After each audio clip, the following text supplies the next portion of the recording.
caught the shot. Slam dunk. Passing game. Look at that by McGill.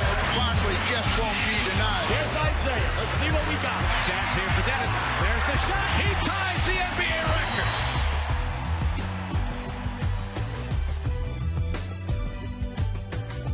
Man, I have been looking so forward to this episode of Open Court. I just can't even begin to describe how cool it's going to be to hear this panel talking about specific moments in their career, like signature moments, good and bad.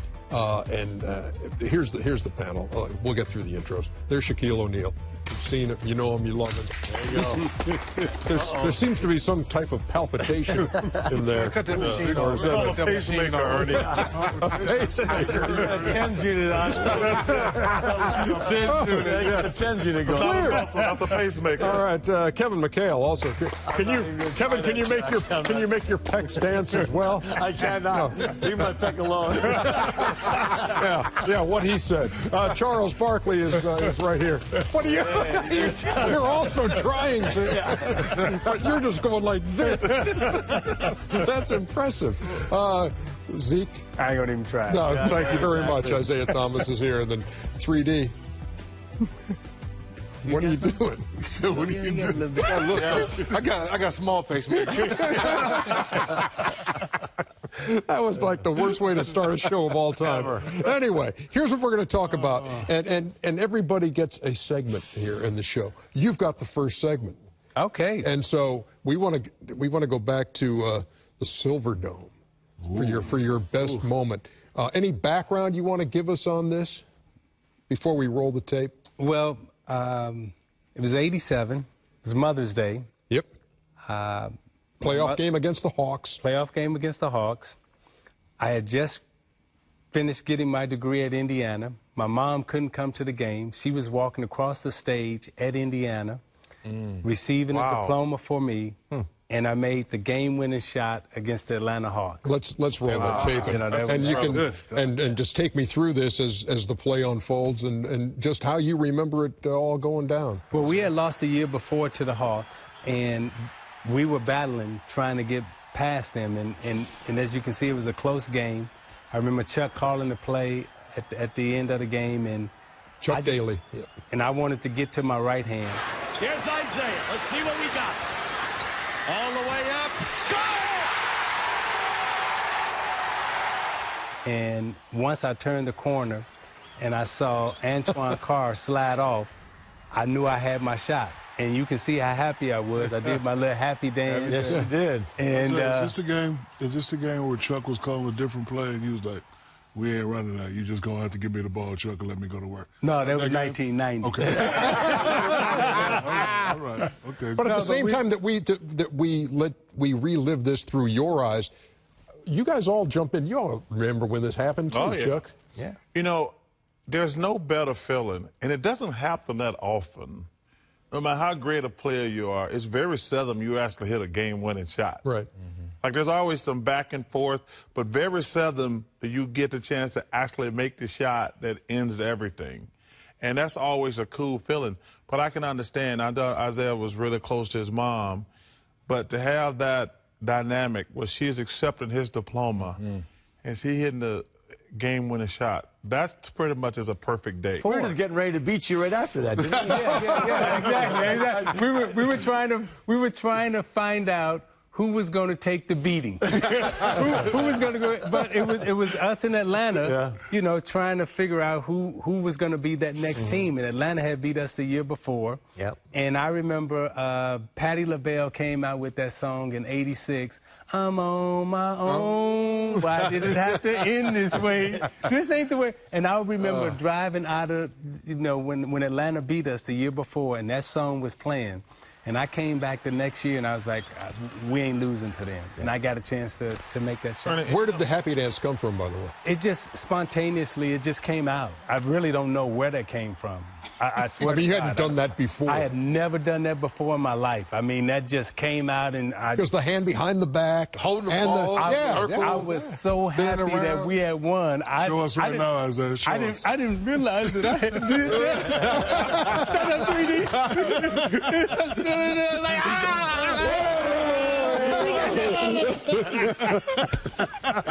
You know, Ernie, That was relived very nicely. I was Rick Mahorn on that I mean, one. we were all happy, right? Now, the footnote to this best moment, this great moment in your career, when you talk to your mom.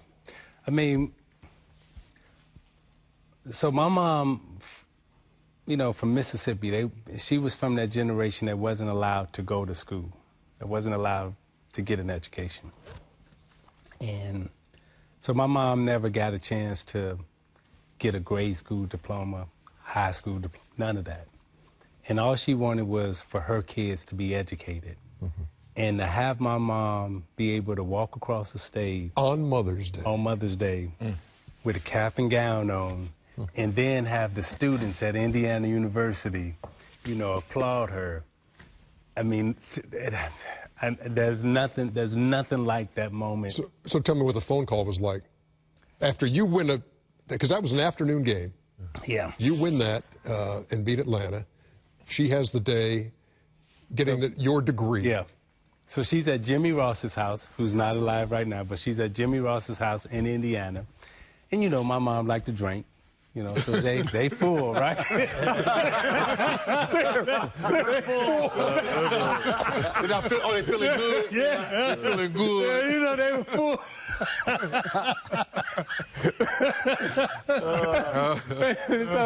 So I call up, and the music is playing in the background. You know, they jamming, and I'm like, Mom, we won. She said, baby, I graduated. I said, yeah, congratulations, Mom. You know, and we just had that moment on the phone. But, That's tremendous. But she wasn't excited about us winning. I'm calling to say we won. Yeah. And her words were, baby, I graduated. And she didn't say you graduated. She said I graduated, which that was an awesome moment. Now, you go to the other end of the spectrum now. So so give me a moment that's, I don't want to say it's the biggest disappointment of you, or it's just one of those moments on the other side of the spectrum where your emotions are totally different than they were that day when you hit the game winner. I would say we get to the NBA Finals, and you fighting all your life to, you know, get to the pinnacle, to get to the top. And we're better than the Lakers. We're beating the Lakers, and they know it, and we know it. And you're in the series, and you just know when the other team knows that you're better. And now we're just playing the game. And we had got to the point with the Lakers in that Game 6 where they knew that we were better, and we knew that we were getting ready to win. And I stepped on Michael Cooper's ankle. Isaiah Thomas is hurt down on the court underneath the basket. I couldn't tell what happened. Mike Abdenauer, the trainer, is with him, and now Thomas goes back down. Out of all the fights that we had with the Celtics and everybody else, now you finally get to the finals, and you going out like this. Right. To me, that was the most heartbreaking moment that I've ever experienced. And not only that, Ernie, it's like, had we won that series, we would have been the first team of our generation to win 3 straight. Mm-hmm. You know, Boston, they never went back-to-back. Mm-hmm. Lakers went back-to-back. We would have been the first team of that era, that great era, to win 3 straight championships. So I go in the locker room, and as we're walking into the locker room, they have the champagne. CBS got the champagne and everything set up, and they willing all of that out of our locker room as we're walking in, because now we got a Game 6. Yeah. Mm-hmm. I'm thinking, and when I hear you tell that story, I feel and I hear the pain that meant for you. And when I'm thinking about this, I'm saying, oh, for Isaiah, it's going to have to be the pass against the Boston Celtics. It's got to, but that's not as painful, that moment? That was a moment on the journey. I'm in the finals, and I got the guy down on the ground, and I'm getting ready to just tear his heart out, right? Yeah. And what you yeah. But you know, it's like I can't get it. Now the Boston moment, that was a heartbreaking moment. Probably what was heartbreaking about that moment is, and Kevin, you'll remember this, but before that moment, before I threw the ball away, I had made the game-winning shot. Out on the top of the floor against Seaston. 16 seconds. Seaston right in his face. Thomas with a very big bucket. We go to the timeout. We know Bird's going to get it either on the left side or the right side. And we got the play figured out. We sent him left. About 5 of us come over there to try to block the shot. There's Bird with the ball against Mahorn. He'll take it to the hoop. You can bet. He's going to try to draw a foul. It's blocked. And Seaston hit it off of a Detroit player. No. Ball goes out of bounds, and I'll never forget, everything just started, it went in slow motion. Jess Kersey is standing there. I'm looking at him, and we froze, we celebrating. And Jess Kersey starts to count because he's standing there, and he has the 1 count. So I run over. We look at the bench, no timeout, nothing. So I run over, and I grab the ball. And this is probably one of the most incredible plays that's ever happened against me and that probably I've ever witnessed. From an athletic standpoint, 2 people being in sync and just Bird just playing every second. And that's what the Celtics taught us, to play every second, not to play 47 and a half minutes, but to play a full 48. So I grabbed the ball from the referee. Lambier's a good foul shooter. I never had taken the ball out. That wasn't my thing, right? I throw it up. Bird sneaks in. I didn't even see him. But the thing I remember the most is that joker. This is the out-of-bounds line. That joker caught the ball, and in my mind, I'm like, okay, he going out of bounds. That dude did this, like a ballerina, right? And if you go back and you watch the play, that dude is on his toes. The baseline is right up under his toes. And in my mind, he must have stood there for about 5 seconds because everything was going in slow motion in my mind, right? And it's like, I'm like, and then it's a strange moment. I'm like, damn, how you doing that? And then DJ, out of nowhere, right? Right. They are so in tune. They are so in sync. He catches the, Bird hits him. He catches the basketball, lay it up. Now there's a steal by Bird. Underneath the DJ, lays it in. Right at 1 second left. What a play by Bird. And as I'm walking to the huddle, this is what I see. I'm walking to the huddle. Stand up, Charles. And I see DJ do this. I mean, it wasn't no high five. It wasn't Isaiah dancing. It was like it was a love thing, like they hugged and embraced. And I'm walking to the huddle, and they were our mentors. We studied them. They taught us everything, and they were great teachers. Not only were they great teachers, right, but they also, after they beat you, then they would school you. So I'm walking to the huddle. And as I come back out of the huddle, right, we try to take the ball out of bounds or whatever. Larry walks by and he goes, wow. Winks at me, right? I'm like, oh. No, but they were great teachers. But I look at what we were as a basketball team. Ernie, 87, 88, 89, 90. We would have went to 4 consecutive NBA finals, and out of all that, and out of the teams in that era, right? We would have won just as many championships.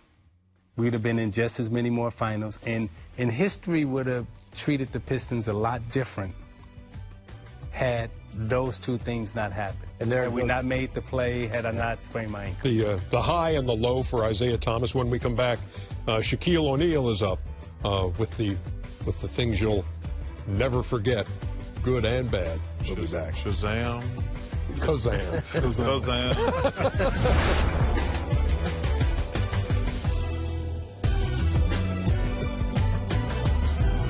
We're back on Open Court, where we're talking about unforgettable moments in the playing careers of Shaq and Kevin McHale and Charles Barkley and Isaiah Thomas and Dennis Scott. And Shaq, you're up next. What happened on your birthday in 2000? 2000. Ernie, because of this gentleman over here, D. Scott, I was a party-throwing fool. So it's all his fault. Yeah, it was all his fault. So on this day, I broke all my rituals. My ritual consisted of, after shoot-around, go home, eat 2 turkey club sandwiches with extra mayo and a Diet Coke. Take about a 3 to 4 hour nap. No, seriously. He's not lying. He's not lying. He's not lying. 2 turkey club, looking at Charles. Diet Coke, take a nap, go play, go dominate. And, you know, Clippers, we always manhandled and beat them. So that day I said, you know what, since I got at a party tonight, I'm going to let Rick Fox and Kobe and those guys take over. I ain't going to do nothing. So the whole day I'm setting up the party. I'm calling, hey, make sure the drinks is there, make sure Boom Boom is there. Because also what I was going to do in that game is I was going to foul shave. You know what foul shave is? No. Oh, what's that? Foul shave is when you get in the game, you get 2 quick fouls so you can sit down. Right? So I was going to foul shave. I wasn't going to even play this game. I was going to get 3, 4 quick fouls. I wasn't going to do nothing. I was going to be in some. So anyway, what a great game plan to have. So anyway, With the turkey sandwiches. I get to the game and I'm dead tired. I'm like, I'm not going to do nothing. So Wait. Hold on. The party's the night before or the night after? No. After the game. After the game. So why are you tired? Because I didn't take a nap. And I'm out all day. I'm out, you know, calling people, going to the mall, getting the jewelry. I got to get the ice ready. I got to get the derbies. I'm getting suits made. I got to get the car washed. I got to get the rims cleaned up. So I get home about 4. I don't even get to take a nap. I got to get back on the highway because I live an hour away from Staples at 5. So I get to the game and I'm like this. So, you know, the game start and the Clippers are killing us, right? Clippers are killing us. And then Phil, he starts yelling at me. And all the guys start looking at me, so, you know, I'm like, all right, give me the ball. So I'm starting to go to work, and I'm getting the ball, and I'm looking, I'm like, oh, you got Pete Chilcutt on me? You're not going double? Barbecue chicken alert. Barbecue chicken alert, Ernie McGarry. So they had Pete Chilcutt sticking me, they had Anthony Avon sticking me, then they tried the Hack-a-Shack thing, and I had to get my elbow in like my name was Dennis Scott. So, you know, as players, like, you know, you get 30, right, and you're like, man, I can get 40. So I got 40, right? I was like, man, I can get 50. So now that I got 50, guys are like, go get 60, go get 60. Only thing that upset me about the game is I think we had 5 minutes left. I think I could have went for 70 or possibly 80 for that game. You know, Phil took me out. So, but it was a great day. So 61 and 23. Yeah, 61-23. Oof. And he was tired. Yeah. How many fouls in that game? I think I had 3. Early? Something else. What? Something else that I almost forgot to mention that kind of ticked me off. Kareem Abdul-Jabbar I guess he was a special assistant coach. So I got the ball one time and I, you know, shot like a little sky hook, you know, just to pay homage to him. And he did me like this, Ernie. He put his head down. So now I'm super pissed. You know, Phil's calling other players. I'm like, we're not running that right now. Turn 5. Get it to me every time. He's like, why is it? No, get it to me every time. I'm going to make Kareem look at me. And Kareem never looked at me. No, look. No, I'm telling you. Okay, Kareem hold never on. looked at me the whole Because game. once upon a Kareem time, didn't look there at me was the the whole big game. story about David Robinson who didn't sign your a true autograph. And you said, no, we made that up. I made that up. Now, is this made up with No, Kareem? it's not made up. Kareem Abdul-Jabbar did not look at him. I think he was talking to Keith Kloss. I'm just saying, he was like, and you know, he was, and, you know, it seemed to me like he was talking to the guys and like, oh, don't let him do this. You got to play him like this. You got to play him. So I'm like, oh, okay, you gonna teach him how to stop me. Watch this. So like every time I did a move, I would look at him and he just go. He just put his head. He never looked at me. Happy birthday, big fella. And then it was a hell of a party, Ernie. All the superstars. Where was it? The party was at. It was at an aquarium. Mm-hmm. It was nice. And I pulled up in that white convertible Rolls Royce on him. What was the music playing? What music playing? Bow down. Bow down. Would you call him? Gotta go back to 2000. Bow down. 'Cause I'm messing. Oh, yeah. It was me and Uncle Jerome. Everybody was clapping. I was like, oh, great game. Yeah, I know. Okay, how do you get from that to the low point? What was the low point? The low point is I wish that it was better communication between me and the young fella. Because people always make the point that if we would have stayed together, we probably could have won 6 or 7. And I look at what LeBron has done in the last 7 years, and I always say to myself, I think if we could have worked it out and stayed together, we probably could have, won 6, 7, maybe 8. So we win 3 in a row. Then I think we lose, and then we have to, regroup. So now I see a couple aging veterans that didn't quite win it. I go get GP. I go get Karl Malone. So now we have like a super team, and they're there to make sure me and the young fellas playing. So we don't have a great season, but somehow we make it to the finals. Karl gets hurt. I'm having a great finals. I think I'm averaging 36-20 against Detroit, but they had our number. And then after that, after we lose, I figured, hey, we're gonna work it out, and we're gonna get it cracking again. Me and him have a conversation, and Magic's starting to chatter about getting involved. So I figure we all gonna have a conversation and work it out. I'm at the crib with Sharif. We eating Frosted Flakes, watching cartoons, and I see Mitch Kupchak on the screen and says, "Hey, we're taking all phone calls on Shaquille O'Neal." And I knew at that point it was, that they wanted to go into a different direction. But that for me was probably the low point, because I really wanted to end my career with the Lakers, because I thought at that point when I got traded, I thought that would jeopardize me going upstairs with the rest of the boys. I mean, I thought that would jeopardize maybe me having a statue there one day. So I was very upset and very saddened by that day when I got traded. Shaq, did anything happen between you two that that was a breaking point, or just kind of? No, it wasn't really a breaking point. I just think sort of what Danny Ainge has gone through with Isaiah. I was getting older. I was just coming off of toe surgery. I had bad hips. I had bad ankles, bad knees. They didn't want to pay an aging superstar. Yeah. And the good thing about dealing with Jerry Buss is he was honest. He said, "Hey, man, we owe you 30. You worth 30, but we don't want to pay you 30 when you're 33 and 34. And I respected that about him. So, I understood the business, and I understand it was time to do something. And then I know that the young fella didn't want to be under me anymore. He wanted to spread his wings and, become the great Kobe Bryant. And that's probably why he's getting both his jerseys retired. That's amazing, man. Yeah, both jerseys. Yeah, that's crazy. Still to come here on Open Court, the highs and lows with 3D, with Kevin McHale, with Charles Barkley. We'll be back.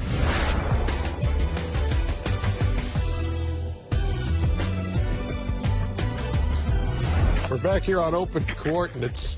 Boy, we are, aren't we? Yeah, we are. It's open. You're talking about wide. Open. Yeah. I wish we had like a different channel we could put all the stuff we talk about off the air on. Yeah, that would have been like that would have been a really bad idea. Dennis Scott, you're up. Tell me about the night you hit 11 3-pointers. Ooh. Well, first off, the reason it was a big night for me because we had just picked up Brian Shaw in free agency the summer before. And so you were setting up a party for the... How do you get the ice right? No. The party's in L.A. We're back in Atlanta. Okay. So we signed Brian Shaw, and Brian Shaw had made 10 at the time. And for whatever reason, because y'all know my personality, the first day of practice, I said, B. Shaw, sometime this year, I'm going to break your record, and you're going to pass me the ball. And ironically, he passed me for 9, 10, and 11. And, of course, we're playing against the Atlanta Hawks. I was a free agent the year before, and Pete Babcock had a chance to bring me back to Atlanta, going to Georgia Tech, play with Steve Smith, Moogie Blaylock, and he didn't decide to sign me. He signed Ty Corbin back and Craig Elo. So I decided to take it out on both of them. We always hear about being in the zone, and I mean, what was different about that night? I missed my first 2 shots. So we all know as shooters, when you miss your first 2 shots, you kind of, okay, I get a layup. And shooting 3-point shots, I didn't get to the free throw line a lot. So I'm looking for another transition 3. And then that first one went down, that second went down, and then I didn't hear anybody else. Dennis Scott, it's his third 3-point attempt. Dennis Scott, another 3. It's his 4th in the game. Long range, yes! So is there something, Shaq, when you watched 3D shoot the 3 ball that made you just shake your head? Well, I realized early in my career that I couldn't do it by myself. I had to utilize guys like D. Scott. Rebounds, back to D. Shaw, quick chance here for Dennis. There's the shot. Good! He's got it! He's just hitting them. And, whenever he hit a shot in Orlando, the place went crazy. So. D. Shaw finds Dennis Scott. He stops. He pops. He's got the record.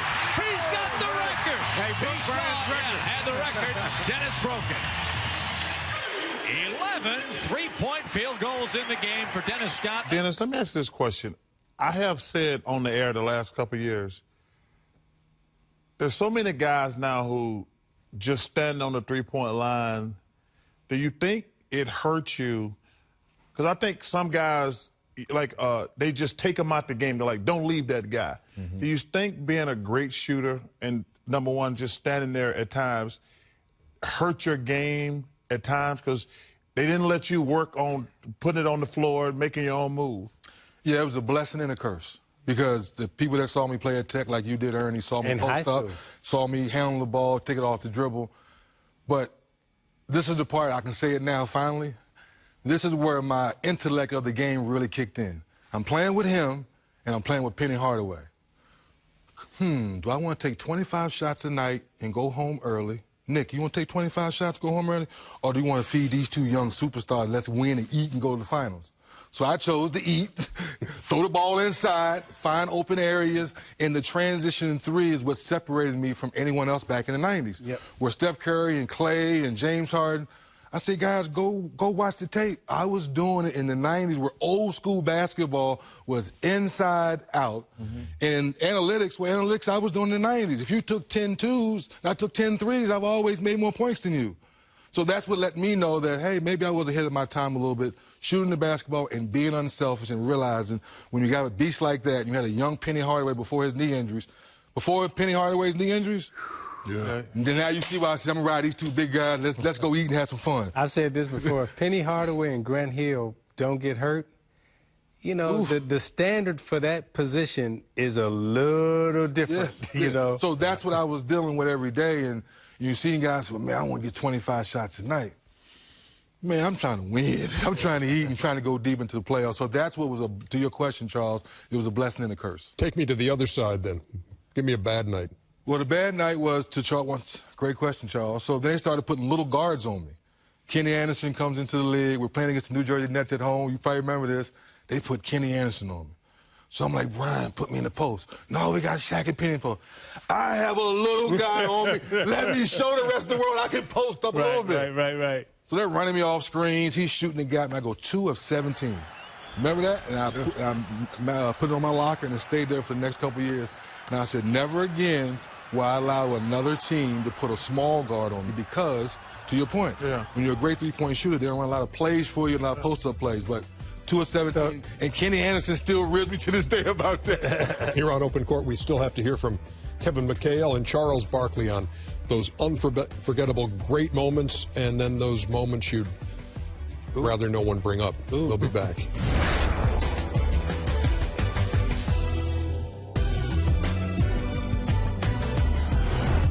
Talking about best moments in careers, and with that, the forgettable moments as well.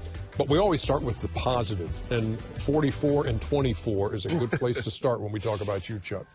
Yeah, you know, Ernie, what's interesting about that night, okay, we lose Game 6 in Seattle. So I called Frank Johnson, who's one of my good friends on the team, back to the plane, because obviously we have a lot riding. We had the best record in the NBA that year. We lose Game 6. I said, Frank, I've got to get this team pumped up. What should I do to get to, because, you know, everybody's got a lot of anxiety, got a long flight back to Phoenix. He says, don't worry about it. We're going to win Game 7. I says, how do you know that? He says, you never been to the finals. I says, no, I haven't. He says, you just got to play the best basketball game you ever played in your life.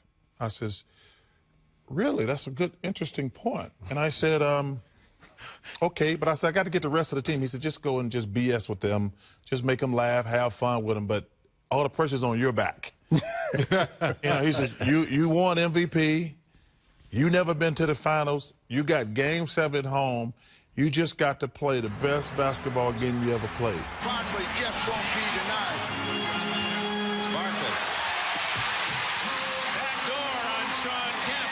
Barkley is in the 40s. Did you feel pressured to do that? Did it feel different than any other game? Oh, yeah. First of all, Game 7's... But when he tells you, look, not only do we have a Game 7, you have to have the best game of your life. First of all, as a star, you always feel pressure because the one thing about a star, you're going to get the blame. So you automatically feel that pressure. I mean, nobody's going to say Sid Ceballos didn't win the championship. They said Charles Barkley didn't win the championship. Right. So I knew that from my days in Philly. That was my first year in Phoenix. I got MVP. And so I was ready for the game, but I was trying to just get the team. I said, guys, let's go. We're good. And I didn't know I was going to get 44 and 24, excuse me. I knew I was going to play well, but I had to set the tone. I set the tone early. Because you're coming off a 13-11 Game 6. Yes. I did. And now you've got to have the best game of your life. Yeah, but I did not handle. I was awful against a double team in Game 6. I was impatient because I wanted to close it out. Mm-hmm. So I was like trying too hard. One thing these guys will tell you, Ernie, you can really try too hard in sports. You just make things worse. So we win Game 5, and I was like, we're going to close this thing out in Seattle. And that double team, they were coming, and Gary Payton was terrific. Nate McMillan was in there. So I just got out of sorts. I was trying too hard to close it out. So then I knew everything was on our back. But that's the best game I've ever played in my life. We never trailed. I played probably pretty much the whole game. Like I say, I didn't know I had 44 and 24 to after the game. But what I said to myself was, there's only one ball out here. Dominate the ball. 44 points, 24 rebounds for Charles Barkley. What do you get? It's a very lukewarm, very lukewarm reaction from Shaq. 44-24. But so Chuck, when you reflected on that, so you're back in the locker room after. Well, you're jumping around, number one, everybody. You're going to go to the NBA Finals. But when you reflected on what you had done, what was the sense of satisfaction you had there, of knowing what you had to do and then doing it? Well, before the season started, I told the guys, we're going to the finals. I said, we're going to the finals. And they look at me like I'm crazy. I says, I'm the best player in this conference. We're going to play the Bulls for the championship. We're going to the finals. So my pressure had ratcheted up because when I got traded to Phoenix, I had no more, I don't have any help. I got Dan Marley, Kevin Johnson. I says, we're going to the finals. So once I got to the finals, I was like, I got Michael Jordan, mano a mano, what is what I wanted. I'm telling myself, well, I'm the best player. I just didn't have no damn help in Philly. I got Michael Jordan. I like my chances. And I remember something about that. We lose Game 1. Before Game 2, I'm talking to my daughter. She said, Dad, you said y'all were going to win the championship. I said, we're going to win the championship. And I get back home that night, and she's crying. She says, Dad, I don't know if y'all going to win. I said, baby, I don't know if we're going to win either. I said, I've never lied to you, but I told you we were going to win the championship. She says, and I played great. I think I had 42, something like that, but Michael had like 50. And I remember sitting talking to her. I says, I think this guy might be better than me. And I never said that about another basketball player in my life, ever. But I remember being so depressed that night. I said, I don't know if I can beat this guy. So that was frustrating. But that was not until the worst night of my life in Game 6. When Paxson, so we lose Game 1 and 2 at home. We win Game 3, we lose Game 4, and then we win Game 5. And I says, we're going to win this thing. And we go back home. It's a great game. Then Paxson hits the 3. Well, Pippen got to step. Here's Paxson for 3. Yes! The Bulls take a 1-point lead, and Phoenix calls for time. Here's Johnson. Johnson gets, no, he could not get it off. Knocked away by Grant. It's all over. And I was just in shock when it was over because I had to, I was frustrated because I couldn't wheel my team past Michael and the Bulls. And first of all, I don't think I've ever gotten over it, number one. But that was traumatic. I stayed up for like a day and a half. I just couldn't sleep. And I was so frustrated because there was like 2 plays in that game where I had the ball and Scott and Horace Grant doubled me so hard because we had to lead the whole game.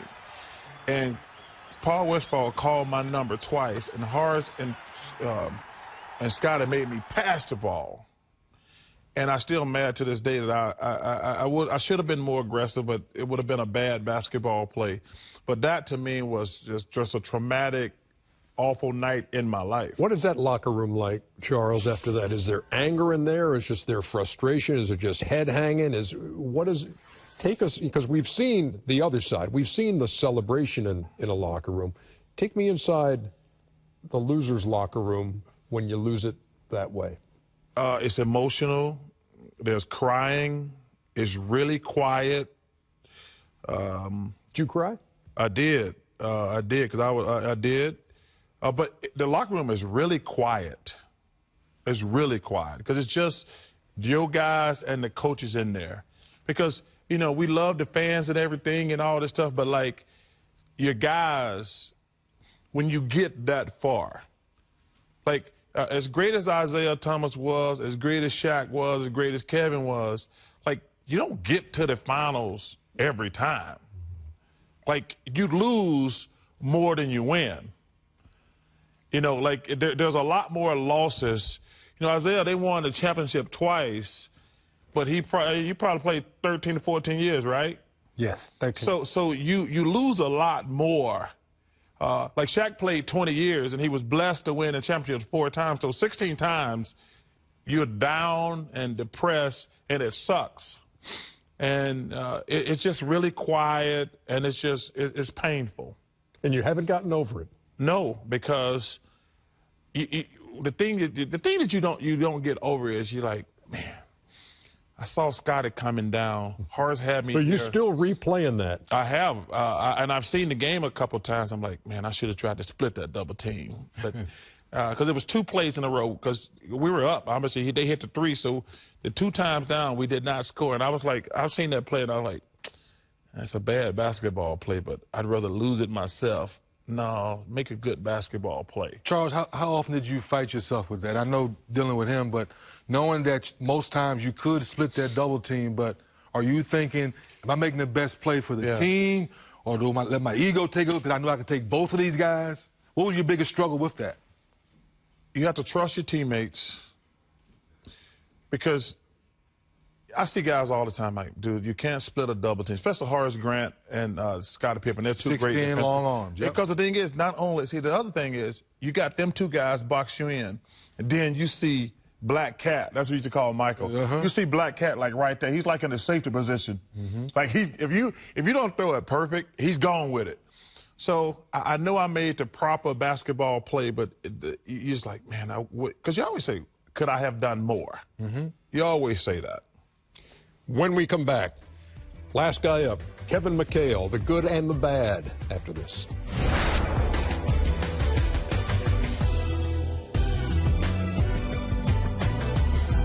This got to be a tough duty for Kevin McHale to whittle down the good moments to 1 and come up with a bad moment. Yeah. You have to go over there and try to find a bad moment with a fine-tooth comb. A lot of good, a few bad, too. What's the best? You know, I think the best for me was just the moment that the horn sounded in '86 when the season was over, for just how we had played from Christmas on. The team got together. Everybody said, okay, look, man, we're dedicated. We lost a Christmas game, a double overtime game to New York, played really poorly, had every chance to win that game. And afterward, everybody got together and said, man, we got to play better than this. I mean, you know, we've been to the finals now 3 straight years. That would have been our 3rd straight year of going to the finals, been the finals 2 straight years. This is our best team we've had together. And we all got together, and, you know, I remember Bill Walton, of course, Bill says, we're not going to drink until we win the championship. So I looked at Bill, I said, we're planning on winning it this year. So Bill said, well, of course, you know. And so everybody quit drinking, and we all got together. And from that point on, I think we were like 60-10. including the playoffs. But it's how we won. It's the ball movement. It's, you know, you go back and look at that. There were 7 passes. The ball didn't touch the ground. Everybody on the team touched it. And you had guys just dropping things, and we would run out teams. And it was just so much fun playing that moment was like the pinnacle of your career. I remember telling my wife, I was driving home, and I went like, I just don't know how I can get better than this. I don't know how. We won the championship. We played unbelievable. The team was so in sync, and we got to drink again. First of all, I was going to say, I know your worst part already. You had to go half the season without drinking. Can't get any worse than that. But what y'all did, y'all made the league better. You know, when y'all played that well, we sitting there chasing, trying to figure out how we going to get better. And we would have film sessions about the Celtics, about watching y'all play, you know, watching Walton, you know, on the split pass, dropping stuff, watching Bird. I mean, everybody was just so in sync. But the chatter and the laughter. Tell me this: when these guys walked in the gym, did you see that?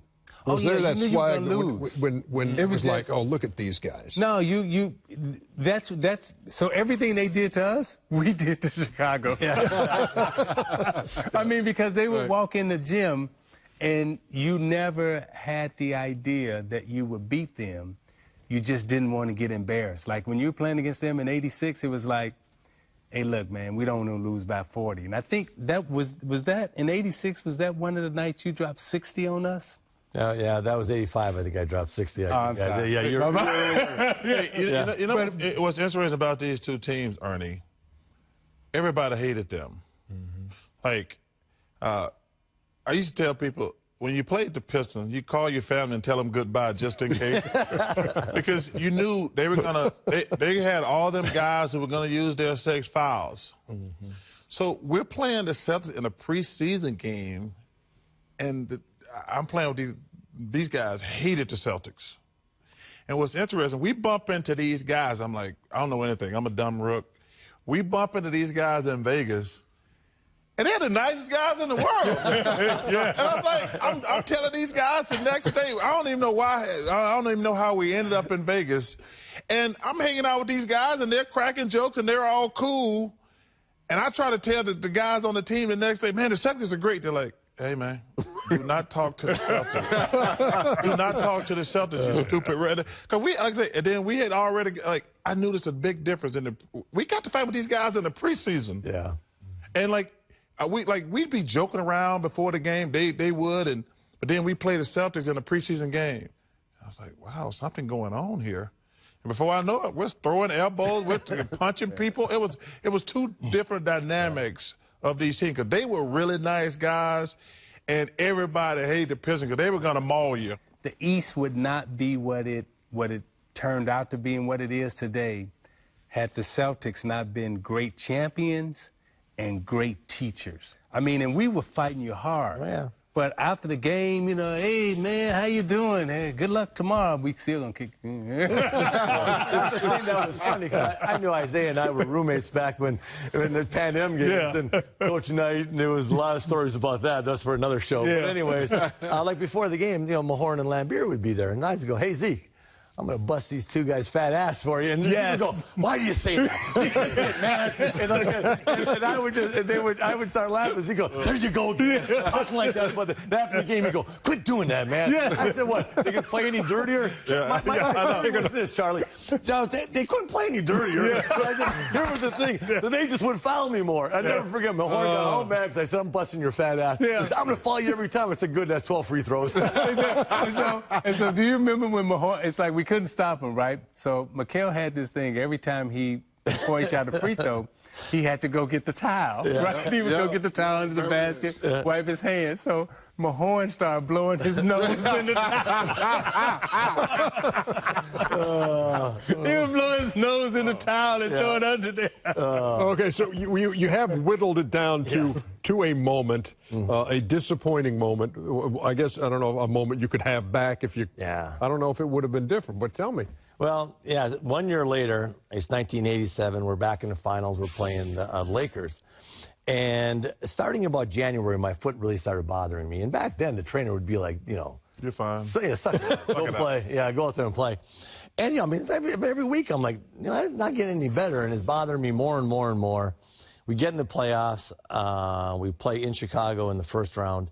After the game, I told the team doctor there, I said, I need some x-rays or something. I mean, there's some. And they found I had a fracture. I had fractured navicular. I'd been playing on it for a couple months. So I had to go back to my room and decide if I was going to play or not. And I'm thinking, damn, I played on this thing for 2 months. We had the best record in the league. We got a chance to win again. I'm going to go for it. You know, I just kind of made that decision. I said, I'm going to try it, man. It hurts, but it's been hurting me for 2 months. I'm going to be a trainer. I'm going to tell myself it's okay, you know? Yeah. So you go out there, and we were playing the Lakers, and every game, we had talked about it earlier, every game comes down to a play or two at that level. And, you know, there's a rebound that we go for. They give the ball out on, I thought it was off of Lakers. They called it out on us. There was no replaying and stuff. And they threw the ball in, and I was guarding Magic on the play. And got out there, and, you know, he started going right, and my bad foot, now my bad foot's my left foot, but back then my bad foot was my right foot. And so I wanted to push him baseline, but I had no confidence in you know, that broken foot. So I kind of shaded him to the middle, and I really wanted to push him where all the help was down the baseline, and I didn't do it. I didn't get over there, and there's a terrible film of the thing. Somehow, I don't know how it happened, but they got it on film. 5 seconds to go. Magic with a hook shot. Scores with 2. And that was one of those ones, like you say, Charles, you think, well, you want one thing back. Yeah. I should have just gone up there, stuck my left foot up real high, and just forced him down the baseline on the right side. But, you know, that play still bothers me. I look at that play. Every time I see it, you know, I get disgusted. But Uh-oh. You should have called me. I would have got you some icy hot. Man up. Man up. Great stories, fellas. That's I appreciate it. Going back, turning the clock back, and taking us inside those great moments, those moments you might want to forget. Appreciate it, guys. Always a pleasure hanging with you. Shaq, Kevin McHale, Charles Barkley, Isaiah Thomas, and Dennis Scott. That's it for Open Court. See you next time.